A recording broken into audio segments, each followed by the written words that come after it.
ఏమన్నా ఈరోజు గుడికి పోయినావా? అవు నీకెలా తెలుసురా? చెప్పులు కొత్తగా కనబడతాను.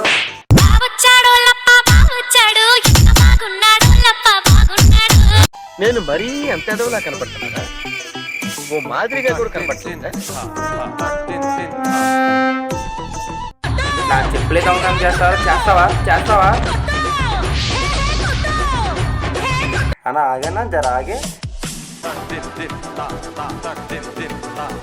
అసలు ఏమైందన్న, ఎందుకు కొడుతున్నావని?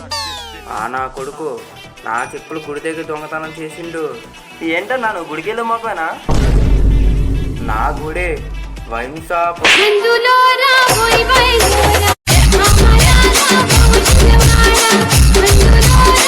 Oh,